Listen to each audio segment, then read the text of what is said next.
Hi guys, it's Rachel. Welcome back to my channel, and if you're new here, welcome. Today I will be doing the eyeshadow palette tag.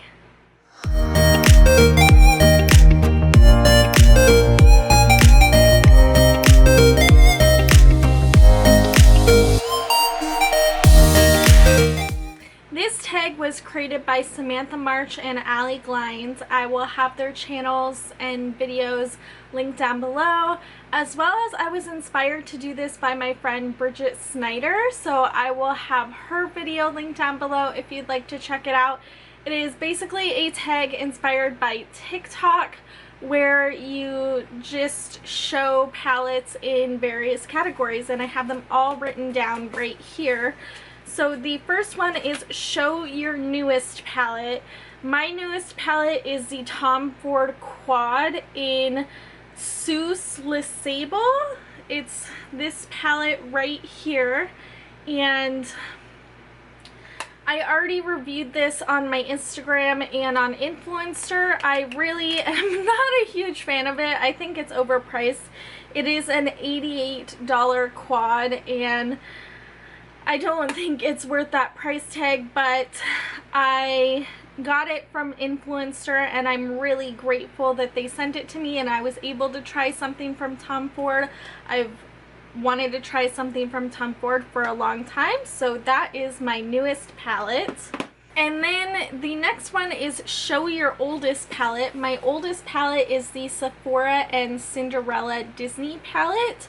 This is the palette right here. It is from around, I believe, 2012, and it's probably not good to use on the eyes anymore, but it is like a princess palette and I collect those, so I'm keeping it. Show your most expensive palette. This is my most expensive palette. This is the Viseart Grand Pro Volume 1.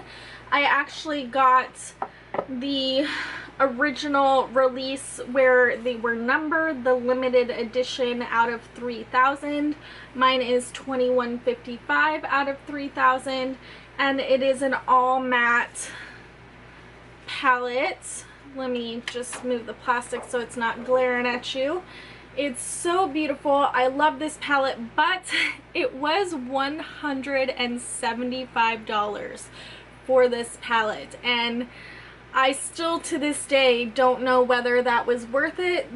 I've had a couple shades crumble. They did send me a replacement for one of them, but this purple is crumbling. I don't know if you can see that. And they are really great mattes. I love Viseart mattes, but $175 is a lot of money for an eyeshadow palette. I don't know what the heck I was thinking at the time. I was kind of being a shopaholic, I guess. Show your most affordable palette. That would be the e.l.f. Bite Size Cream and Sugar eyeshadow palette. This is $3, and I don't have anything cheaper than $3 in my collection, I don't think.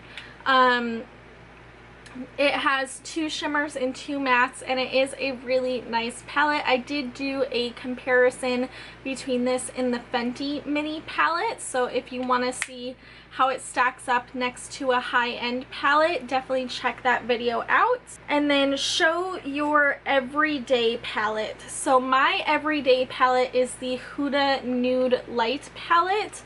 I love this palette because it not only is like nude wearable everyday shades, but they also are at the same time kind of colorful. You have these purples here, you have some pinks, you have some rose golds. It's a little more colorful and fun than just a basic nude palette, and I love it for everyday wear. It's what I travel with. I really enjoy this palette. Show your most colorful palette. So this was hard because I have a lot of colorful palettes. I love color. If you can't tell by my eyeshadow look today, I love bright clowny looks. And I decided to go with the Neon Dreams palette from Blush Tribe. Blush Tribe no longer exists. You can't get this palette anymore, but it is like the brightest palette that I have because these are 9 neon colors.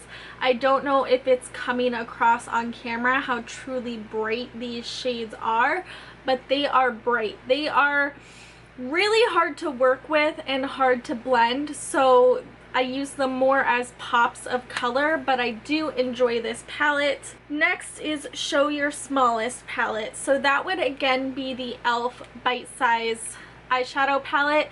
It gives the Natasha Denona mini a run for its money. Like those two are pretty close in size, but this wins for my smallest eyeshadow palette. Show Your Biggest palette. So this is my biggest palette. This is from Beauty Bar Baby. It is the Unicorns and Rainbows palette, and I got the older version that is all shimmers. They came out with a newer version this year that has shimmers and mattes, but I really like all the shimmers in here. I wouldn't trade any of them out for mattes. I've used this quite a bit and I really do enjoy it, and I think it's super fun that the mirror is in the shape of a unicorn, and I love the packaging. I would just honestly trade the pans out for normal pan sizes and take a smaller palette because I'm never gonna go through all of these large shimmer pans. Show Your Palette with the Best Memory.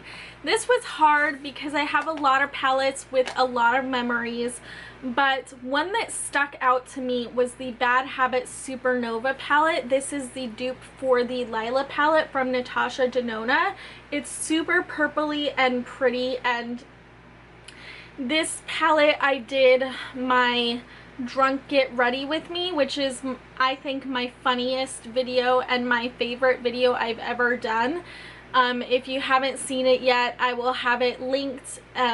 It's pretty hilarious. It's 25 minutes of me just losing my mind doing my makeup, and this is the palette I used. I have decluttered all my Bad Habit palettes, but I just can't let go of this one because of the memories of making that video. It was so much fun. Even though I got drunk by myself, I still had so much fun making that video, and I love that video so much. Show a palette worth the hype. So a palette worth the hype is the Sugar Pill Mini Fun Size palette. I hear this hyped up as one of the best rainbow palettes that you can get, especially an all matte rainbow palette. And this palette is super good. I love this palette. I think it's absolutely worth the hype. And these are more pastel rainbow colors, so it's really unique. And a palette not worth the hype is the Christmas Morning palette from Give Me Glow. This palette was so hard to get a hold of for the longest time, and it was so hyped up, and people rave about the Give Me Glow formula, but I cannot get on with it. The shimmers, just, I can't get them on my eyes. I don't know what it is. I can't get them to stick to my eyes at all. I don't know if I need to use more of a glitter glue base or what it is, but I haven't been able to make this palette work for me yet, and I think that it is a bit overhyped. Show your favorite palette from a favorite brand. So one of my favorite brands that I feel like is really underrated is Lorac. And one of my favorite palettes from Lorac is the Unzipped Gold palette. This is such a beautiful neutral golden palette, and I really, really love it. And if you don't know, this is like the best gold eyeshadow that you will ever see. So if you're looking for something golden and neutral in your life, the Unzipped Gold is where it's at. And last but not least, show your most used palette. Now this was hard because I really rotate through my palettes and I don't consistently use one more than others, but I felt looking through my palettes and looking at the dips in shadows, my most used palette is the Blush Tribe Hasina 2. There is a huge dip in this purple right here, and I have used this for quite a few looks, both normal everyday wear and costume looks. I love this color story. I love these shadows, the quality so much. I'm so sad that Blush Tribe is gone, and I would definitely say I've used this palette quite a bit. So that is my most used palette.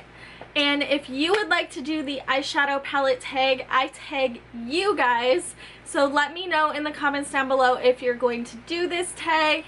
And if you're not going to do this tag, just answer some of the questions down below, like what is your most used palette, what is your underrated palette or overrated palette. I'd love to hear your thoughts in the comments down below. Thank you guys so much for watching. Don't forget to hit that like and subscribe button if you've not already, and I will see you guys next time. Bye!